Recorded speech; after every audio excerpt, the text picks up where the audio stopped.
TV में आपका स्वागत है। आर्यावर्त टीवी के आर्यावर्त आरोग्यम कार्यक्रम में हम ऐसे शख्सियत से आपको मिलवा रहे हैं जिन्होंने आयुर्वेद क्षेत्र में एक कीर्तिमान स्थापित किया है और वो काफ़ी लंबे समय से इस क्षेत्र में काम कर रहे हैं और हजारों जो विभिन्न रोगों के पेशेंट हैं उनको ठीक कर चुके हैं। वह हैं डॉक्टर दिवाकर सिंह जी। डॉक्टर दिवाकर सिंह जी आयुर्वेद आचार्य हैं और इनका अपना दरियागंज में एक बहुत ही अच्छा क्लिनिक है। डॉक्टर साहब, हमारे कार्यक्रम में आपका स्वागत है। डॉक्टर साहब, आप एक प्रसिद्ध आयुर्वेदाचार्य हैं और आयुर्वेद से इलाज करते हैं, तो आपके क्लिनिक में लोग जो पेशेंट आते हैं किन किन बीमारियों को लेकर के आते हैं, इसके बारे में बताइए। मैं डॉक्टर दिवाकर सिंह, दिल्ली यूनिवर्सिटी से मैं BMS किया हुआ हूँ और मैंने सेक्सुअल प्रैक्टिस भी मैं लास्ट 28 ईयर से कर रहा हूँ। 27 साल पहले हमने वरुण हर्बल क्लिनिक नाम से अपना क्लिनिक स्टार्ट किया, जिसकी 2 या 3 ब्रांचेस दिल्ली NCR में हैं। हमारा जो ट्रीटमेंट करने का तरीका है, we give specialised herbal treatment. हम स्पेशलाइज्ड हर्बल ट्रीटमेंट देते हैं जिसमें मुख्य रूप से हम चर्म रोगों का इलाज करते हैं। चर्म रोगों में सबसे ज़्यादा हमारे पास पेशेंट सफ़ेद दाग है, सोराइसिस है, एक्जिमा है, एक्ने है, पिंपल्स है, स्कार्स हैं, मार्क्स हैं, पिगमेंटेशन है, जो कि बहुत ही अच्छे रिजल्ट्स हम लोग दे रहे हैं और पेशेंट पूरी तरह से पेशेंट ठीक हो जाते हैं, चाहे वो सफ़ेद दाग के हों चाहे सोराइसिस के हों। दूसरा हमारा जो फील्ड है उसमें हम हेयर से रिलेटेड प्रॉब्लम ठीक करते हैं, जिसमें एलोपेशिया मुख्य रूप से हम लोग ट्रीट करते हैं, फॉलिंग ऑफ हेयर ठीक करते हैं, डैंड्रफ है और एलोपेशिया की कई तरह की फॉर्म्स हैं जिसमें कि आईब्रोज, आईलिड्स, सिर के सारे हेयर, लेडीज़ के स्पेशली चले जाते हैं जिसमें एलोपेशिया एरियाटा है, एलोपेशिया शुडोज है, ये भी हम सब लोग ठीक करते हैं, जिसमें हम लगाने और खाने की प्योर हर्बल मेडिकेशन देते हैं जिससे पेशेंट की नई ग्रोथ भी आ जाती है और पेशेंट पूरी तरह से ठीक हो जाते हैं। कई बार कीमोथेरेपी, जो कैंसर पेशेंट हैं, कीमोथेरेपी के बाद उनके सारे शरीर के बाल, स्कैल्प के बाल सारे चले जाते हैं and we give specialised herbal treatment in the form of local application, oils and creams are there and some capsules and tablet form medicine are there, जिससे कि पेशेंट की दोबारा रिगेन बाल हो जाते हैं। तीसरा जो हमारा सबसे बड़ा फील्ड है आज में, जो बहुत ही मतलब पूरे वर्ल्ड में, हिंदुस्तान में बहुत ज़्यादा प्रॉब्लम बढ़ती जा रही हैं, वो है सेक्सोलॉजी, जिसमें सेक्सुअल प्रॉब्लम के पेशेंट बहुत ज़्यादा आते हैं। सेक्सुअल इतना बड़ा फील्ड है जो कि बढ़ता जा रहा है, लोगों में ज्ञान की कमी है, लोग अपनी मर्जी से दवाई लेके खाते रहते हैं जिससे कि प्रॉब्लम और बढ़ती जाती हैं। सेक्सुअल प्रॉब्लम में हम जो प्रॉब्लम्स ठीक करते हैं उसमें सबसे पहली प्रॉब्लम है इरेक्टाइल डिस्फंक्शन। इरेक्टाइल डिस्फंक्शन हमारा आज का जो आधुनिक युग है, लोगों ने अपने खान पीन से और मेंटल स्ट्रेस से, जीवन शैली को जिस तरह से बना लिया है कि उनको आजकल इरेक्टाइल डिस्फंक्शन की प्रॉब्लम बढ़ती जा रही है, जिससे कि आपस में डिवोर्स के केसेस बहुत बढ़ते जा रहे हैं और लोगों के प्रेगनेंसी आने में दिक्कत होती है और अपने लाइफ का जो एंजॉयमेंट लेवल है, स्ट्रेस लेवल है, वो बढ़ता जा रहा है। सेकंड, हमारे पास प्रीमेच्योर इजैकुलेशन है। हिंदुस्तान में 85% लोग जो ऐसे हैं जिनको प्रीमेच्योर इजैकुलेशन की प्रॉब्लम है, लेकिन वो गलत ज्ञान की वजह से और अधिक प्रॉपर उपचार न मिलने की वजह से ये प्रॉब्लम उनकी ठीक नहीं होती है। हम लोग उनको मेडिसिन के साथ साथ उनकी साइकोथेरेपी करते हैं, उनको साथ साथ ये भी समझाते हैं कि क्या क्या एक्सरसाइज और जीवन शैली में सुधार किया जाए जिससे कि ये प्रॉब्लम आपकी सदा के लिए ठीक हो जाए। तीसरी जो सबसे वाली प्रॉब्लम है जो आज के आधुनिक युग में बढ़ती चली जा रही है, जिससे कि हमारी फर्टिलिटी रेट मेल और फीमेल में कम होती जा रही है, वो है sperm count. Low sperm count की प्रॉब्लम बहुत ज़्यादा बढ़ती जा रही है, जिसमें हमारा junk food, fast food responsible है। हमारा जो हर टाइम कंप्यूटर पर रहना, हर टाइम वर्किंग में रहना, हर टाइम स्ट्रेस रहना, MNCs में बहुत लंबे टाइम तक काम करना और हर टाइम ड्राइविंग करना, बहुत ज़्यादा स्ट्रेस में रहने से हमारे स्पर्म की क्वालिटी और क्वांटिटी दोनों कम होती जा रही हैं। तो उस पर भी हम लोगों को ध्यान देने की ज़रूरत है। आयुर्वेद एक ऐसा फील्ड है जिसमें हम बिना किसी साइड इफेक्ट के, बिना किसी स्पर्म को भी बढ़ा सकते हैं, उसकी क्वालिटी को भी बढ़ा सकते हैं, उसकी मोटिलिटी को भी बढ़ा सकते हैं, जिससे कि हम बिना किसी आर्टिफिशियल तरीके के साथ हम अपनी जीवन में अपनी फर्टिलिटी को बढ़ा सकते हैं और संतान प्राप्ति बहुत आसानी से प्राप्त कर सकते हैं।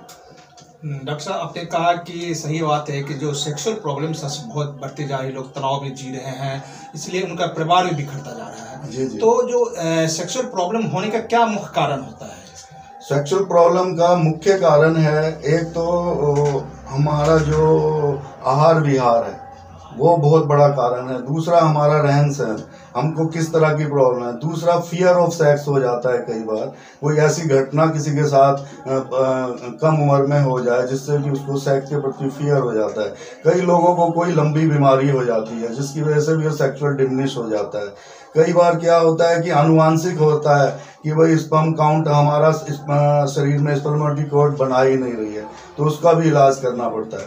बाकी जो हमारी भागदौड़ बड़ी जिंदगी, स्पेशली मेट्रो सिटीज में, और जो हमारा बहुत ज़्यादा कम उम्र में सेक्स के प्रति जो एक्सेसिव जो है, हम लोग बहुत जल्दी सेक्सुअली एक्टिव हो जाते हैं, आर्टिफिशियल तरीके से हम सेक्सुअल करना बहुत ज़्यादा संपलिप्त हो जाते हैं। तो सब कुछ अपने हिसाब से करना ठीक है, लेकिन जो लोग हर टाइम ही इसमें वो ज़्यादा हर टाइम कोई वीडियोस पे लगे रहते हैं, कुछ ये करते हैं, तो उसमें क्या होता है कि एक चीज़ की मन में कमी होती चली जाती है। जिसको को प्रॉपर ज्ञान देना चाहिए, उसकी प्रॉपर काउंसलिंग होनी चाहिए, उसका प्रॉपर मेडिकेशन होना चाहिए, आहार विहार होना चाहिए, उसको एक्सरसाइजेस बताई जाती हैं। लोग कहते हैं कि आजकल भ्रांतियाँ चली हुई हैं कि लिंग का आकार बढ़ जाएगा, लिंग का ये टाइमिंग बढ़ जाएगा, आदमी 2-2 घंटे तक सेक्स करेगा, लेकिन ये सब लोगों को गुमराह करने के लिए होता है। कोई भी चीज हमको शरीर ने दी है, हर एक आदमी को उसके शरीर के हिसाब से उसको सब चीजें, उसको अंग और वो प्रदान किया जाता है। तो ऐसा हम उसको कैसे ठीक रख सकते हैं, उसके लिए हमने मेडिकेशन भी इस्तेमाल करना है, योगिक एक्सरसाइजेज भी करनी है, अपने खान पान को भी ध्यान दें। हम एक्सरसाइजेज भी बताते हैं, मेडिसिन की जहाँ जरूरत हो मेडिसिन भी देते हैं, जिससे कि पेशेंट आगे के लिए पूरी तरह से ठीक हो और उसको एक ऐसा ज्ञान मिले कि वो गुमराह ना हो कि आज वहाँ खा लिया, आज वहाँ खा लिया और उसका कुछ फिर वो भला नहीं होता है। बेसिकली आदमी को सेक्स में सबसे ज़्यादा क्या है, उसके मन में डर बैठ जाता है। जब तक हम उसको साइकोलॉजिकली ठीक नहीं करेंगे तब तक वो पेशेंट ठीक नहीं होगा। हाँ, ये आपने सही कहा कि आजकल जो गली मोहल्ले में बैठ जाते हैं कि हम सेक्सुअल स्पेशलिस्ट करके, वो लोगों के बीच भ्रांतियाँ बहुत ज़्यादा पैदा करते हैं।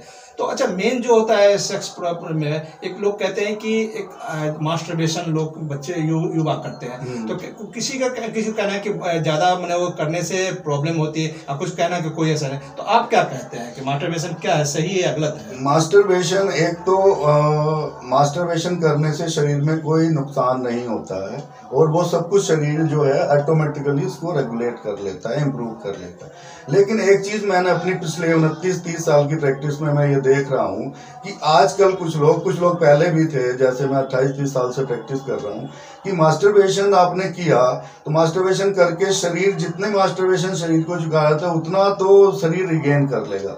लेकिन हम लोग क्या करते हैं कि कुछ लोग क्या है, मास्टरबेशन किया, कुछ भी अप्रकाती तरह से फिल्में देखी या कुछ भी देखी, वो एक्सेसिव मास्टरबेशन करते हैं। अब कोई भी चीज़ बहुत ज़्यादा एक्सेसिव किया जाएगी then it is harmful. Otherwise masturbation करने से कोई शरीर में कमजोरी नहीं आती है, कोई आकार नहीं होता है, कोई नसें कमजोर नहीं होती। It's a natural phenomena. Male भी मास्टरबेट करते हैं, फीमेल भी करती हैं, उससे कुछ है। लेकिन वह जब ये एक्सट्रीम में चला जाता है तो हमने ऐसे केसेस बहुत ट्रीट किए हैं कि अब हमारे पास इरेक्शन ही बिल्कुल बंद हो गया, अब हम किसी लायक ही नहीं रहे, अब हम आगे क्या करेंगे, हमारी अभी शादी भी नहीं हुई है, हमारे को हम आगे सेक्स ही नहीं कर पाए, सेक्स नहीं करेंगे तो हम लाइफ में कैसे सर्वाइव करेंगे। तो उनको फिर पूरी तरह से समझा के फिर उनको धीरे धीरे करके उनको ठीक किया जाता है, जिससे कि वो आगे की अपनी जिंदगी खुशहाली से बिता सके। Masturbation it's a natural phenomena, कोई भी कर सकता है इसमें कोई, पर जब एक्सेसिव नहीं होना चाहिए, अति और कम एज में अति, हम जाएंगे कोई टैबलेट खरीद के खा लिया, हम मुझे मास्टरबेट करना है, या हम एक्सेसिव किसी भी चीज़ का दुरुपयोग, हम प्रॉपर ना कोई डाइट ले रहे हैं ना कुछ ले रहे हैं, बहुत ज़्यादा हम कुछ लोग हमने देखा है कि सब कुछ मास्टरबेशन भी कर रहे हैं और साथ में वो नशा भी कर रहे हैं। तो वो क्या होता है कि धीरे धीरे एक स्टेज ऐसी आ जाती है कि वो सीधा इरेक्टाइल डिस्फंक्शन में बढ़ जाते हैं, पता लगा कि लिंग का तनाव होना बंद हो।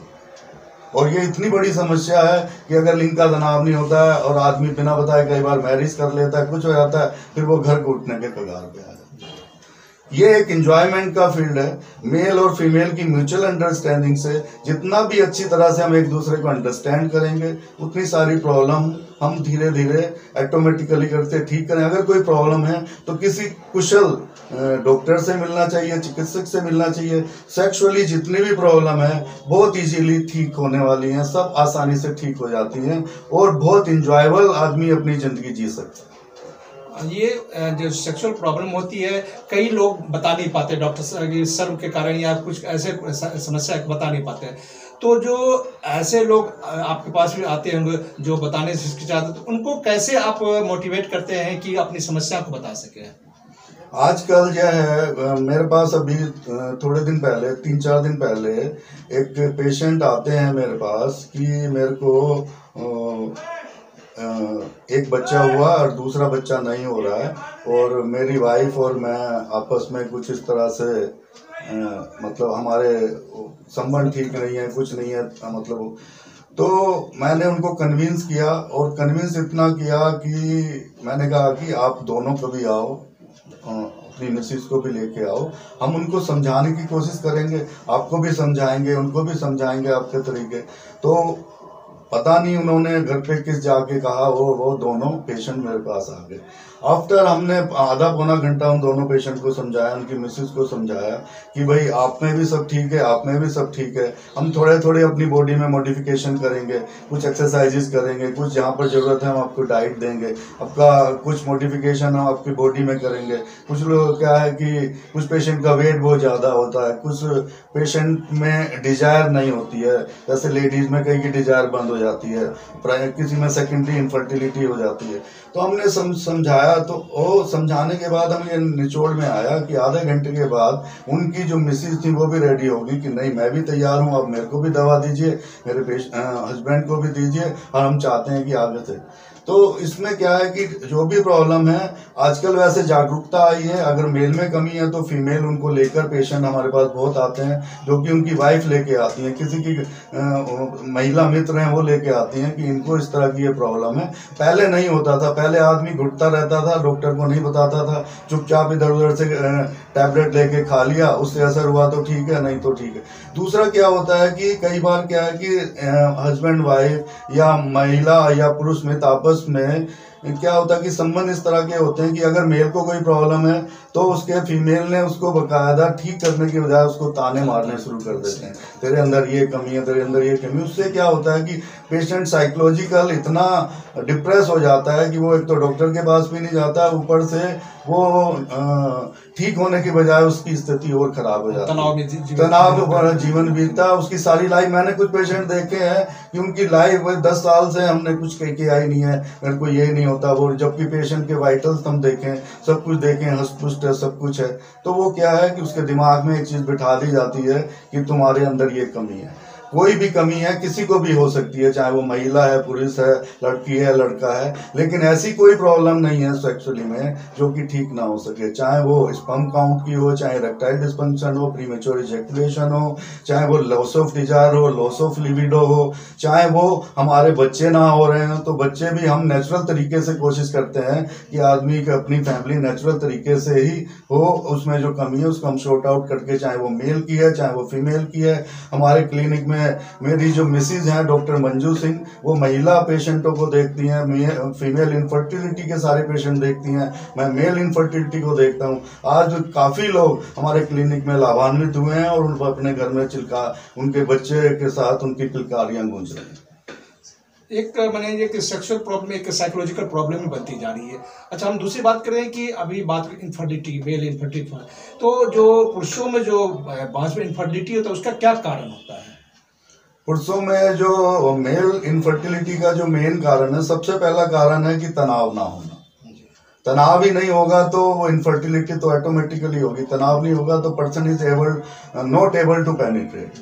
तनाव नहीं होगा तो तनाव ना होने के कई कारण है। एक मैंने वही बताया कि एक तो साइकोलॉजिकल कारण है, दूसरा कई बार क्या होता है कि उसमें क्या है कि हार्मोनल प्रॉब्लम हो जाती है, टेस्टोस्टेरोन का प्रॉपर ना बनना। कई बार क्या है कि मेल जो हार्मोन रिस्पॉन्सिबल है जिससे कि हमारा इरेक्शन होता है, हमारा तनाव होता है, वो होता है। दूसरा लॉस ऑफ डिजायर, तीसरा कोई एक्सीडेंट हो सकता है कि हमारे जेनाइटल पर कोई चोट लग गई हो कम उम्र में, वो चीज़ हो जाती है। दूसरा कि सेक्स के प्रति रुचि ना लेना, ठीक है। तो ये सब चीज़ें हैं जिससे कि male infertility, loss of desire है, और हमारे को कोई क्रोनिक डिसीज है, कोई चर्म रोग है, तो आदमी को मेल इनफर्टिलिटी हो जाती है। और मेल इनफर्टिलिटी ठीक भी आसानी से हो जाती है कि अगर हम पेशेंट को अच्छी तरह से उसको समझाएं, और पेशेंट अगर कोऑपरेट करता है तो हमने बहुत सारे इरेक्टाइल डिसफंक्शन के पेशेंट ठीक किए। मेल इनफर्टिलिटी की बात आ रही है, तो आप जो आयुर्वेद की तरफ से इलाज करते हैं, तो किस तरह उनका इलाज करते हैं? क्या आप उनको क्या क्या मैंने देते हैं, दवा देते हैं, क्या क्या बताते हैं? देखिए, मैं जैसे हम मेल इनफर्टिलिटी में पेशेंट को हम दवा भी देते हैं, और उनको एक्सरसाइजेज भी बताते हैं, उनको योगिक एक्सरसाइजेज भी बताते हैं। कुछ ऐसी एक्सरसाइजेज बताते हैं जिनसे कि उनको जो जेनाइटल के आसपास है उनका जो ब्लड सर्कुलेशन है, क्योंकि जो भी कुछ इरेक्टाइल डिसफंक्शन में होता है उस पार्ट में अगर हमारा प्रॉपर ब्लड सर्कुलेशन नहीं है तो वो हमारी एक मेन जो रीजन है, देखिए पेनिस क्या है, पेनिस तो एक मास मसल्स है, उसमें जो भी कुछ इरेक्शन होता है वो सब कुछ सप्लाई ऑफ ब्लड है। तो हम ऐसी औषधियाँ उसमें प्रोवाइड करते हैं, कुछ एक्सरसाइजेज बताते हैं, और खाने के लिए भी देते हैं, लोकल एप्लीकेशन के लिए भी देते हैं, एक्सरसाइज बताते हैं, जिससे कि उसमें सर्कुलेशन बढ़े, और धीरे धीरे उनका हमने पेशेंट का देता है कि सारा तनाव वापस आना स्टार्ट हो और वो आराम से अपना सेक्सुअल लाइफ एंजॉय कर सकते हैं। डॉक्टर साहब, एक बात हम लोग जगह देखते रहते हैं, पोस्टर लगा रहते हैं, कोई मैंने जो कि लिंग का आकार बढ़ जाना, क्या ये संभव है, होता है कि लिंग का आकार बढ़ जाना या सेक्सुअल टाइम बढ़ जाना, ये इसका है क्या, संभव होता है क्या? नहीं, सेक्सुअल टाइम तो बढ़ जाता है। देखिए, मेडिकली अगर हम देखें तो 3 से 8 मिनट का सेक्सुअल जो टाइम होता है दैट इज नॉर्मल फिनोमेनन। लेकिन इसको अगर आदमी म्यूचुअली अगर दोनों पार्टनर्स आपस में कम्युनिकेट करते हैं, अच्छे से सब कुछ अपनी ज़िंदगी को एक दूसरे में शेयर करते हैं, तो टाइम तो बढ़ाया जा सकता है, उसमें कोई प्रॉब्लम नहीं है।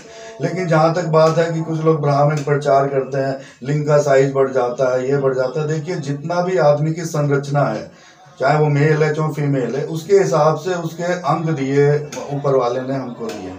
किसी का साइज कम है, किसी का ज्यादा है, किसी का थोड़ा, लेकिन ऐसा नहीं है कि कुछ लोगों ने भ्रामक है कि साइज इतना होगा तो ही वो अच्छा होगा। हर एक बॉडी के हिसाब से साइज होता है, नेचुरल होता है। साइज में हमको इरेक्शन और उसकी क्वालिटी, वो कितनी मोटेलिटी कितनी अच्छी है, वो देखना ज़्यादा जरूरी है, ना कि साइज। भ्रामक जी तो साइज कोई बढ़ता नहीं है, जबकि साइज नॉर्मल होता है तो भी लोग उसको गुमराह करके ये कहते हैं कि आपका साइज कम है, ये कम है, ये बढ़ा जा सकता है। ऐसा मैं नहीं मानता कि साइज बढ़ता है, लेकिन जैसे जैसे वो सेक्सुअल प्रैक्टिस में आता है, वो अपना सेक्सुअल करता है, तो उसमें फर्क पड़ता है। और हम भी उसको इस तरह से गाइड करते हैं कि भाई इस तरह से साइज कोई बढ़ना आपका नॉर्मल है साइज, इसको आप कोशिश कीजिए कि इसकी स्ट्रेंथ अच्छी रहे, इसमें आपका जो पेनिट्रेट करने की क्षमता है, इसमें तनाव अच्छा रहे, इरेक्शन अच्छा रहे, that is most important. Doctor साहब, एक समस्या उत्पन्न हो रही है, बालों की समस्या, ये बहुत लोगों में हो रही है, तो बालों की समस्या क्या क्या होती है और उनका इलाज आप कैसे करते हैं? देखिए, बालों की समस्या डे बाय डे जैसे जैसे हमारा जीवन शैली बढ़ती जा रही है, हमारा जो आज का समाज है, सबसे पहला जो कारण है मेट्रो सिटीज में, नंबर 1 कारण है पोल्यूशन। एयर पोल्यूशन हमारा इतना बढ़ गया है कि उस वजह से बालों की समस्याएं बढ़ती जा रही हैं। फिर दूसरा, हम जो यूज़ करते हैं, बहुत केमिकल बेस्ड जो हम चीज़ें यूज़ करते हैं, सोप हो गया, शैम्पू हो गया, उससे। तीसरा, मानसिक तनाव हमारे पास बहुत ज़्यादा बढ़ता जा रहा है। किसी के पास नौकरी की समस्या, किसी के पास जॉब की समस्या, किसी को कुछ और काम की समस्या। अब पहले पिछले 2-3 साल से आप देखिए, कोरोना ने जो पूरे वर्ल्ड में महामारी का रूप लिया, उससे लोगों में बहुत ज़्यादा तनाव बढ़ गया है। किसी की नौकरी चली गई है, कुछ हो गया, तो ये तो आपके कारण है, बाकी पुराने कारण रहन सहन में। अब उसमें क्या है कि हमारे बाल टूटना शुरू हो गए, तो उसमें एक स्ट्रेस लेवल बढ़ गया कि मेरे बाल क्यों टूट रहे हैं, प्रॉपर डॉक्टर को दिखा के उसका इलाज कराना चाहिए। कुछ बॉडी में डिफरेंट तरह की कमियां कई बार हो जाती हैं कि हम पौष्टिक आहार नहीं लेते हैं, तो कई बार वाइटामिन की कमी हो जाती है, जिंक की कमी हो जाती है, जिसकी वजह से हमारे पास आयरन की कमी हो जाती है, जिसकी वजह से बाल टूटते हैं और प्रॉपर उसमें वो गिरते हैं।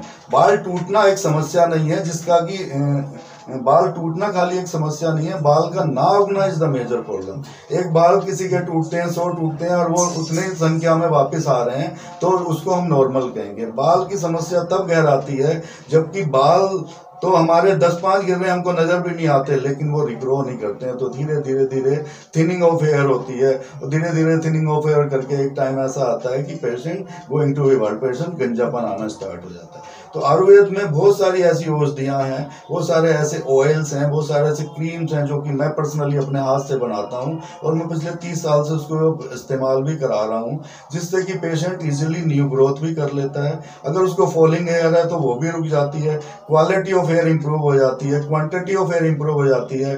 तीसरा, हम लोग प्रीमेच्योर ग्रेइंग का भी इलाज करते हैं। जिन बच्चों के कम उम्र में बाल सफेद हो जाते हैं, जितने वाइटामिन की कमी है, मिनरल्स की कमी हो जाती है, आयरन की कमी, उसको भी हम अपनी दवा देके थोड़ा सा उसमें टाइम लगता है, लोकल एप्लीकेशन है, उसमें उनका आहार विहार चेंज कराते हैं, उनको पौष्टिक आहार की एक डाइट हम पूरी बना कर देते हैं, साथ में अपने कैप्सूल्स और टैबलेट फॉर्म में जो हमने मेडिसिन बनाई है, ऑयल फॉर्म में बनाई है, उनको डेली हम देखते हैं कि 30-35 दिन में उनके बाल काले होने स्टार्ट हो जाते हैं। अगर वो बाहर की वो डाई यार वो लगाना छोड़ देते हैं तो नेचुरली हम देखते हैं कि कई बार 6-8 महीने रेगुलर करें, उनके बाल नेचुरली काले हो जाते हैं और फिर अपनी एक उम्र तक वो काले ही रहते हैं। जो बालों की समस्या, तो कितना % रिजल्ट आपके पास आते हैं कि मतलब लोग संतुष्ट होते हैं, डॉक्टर पेशेंट कितने %?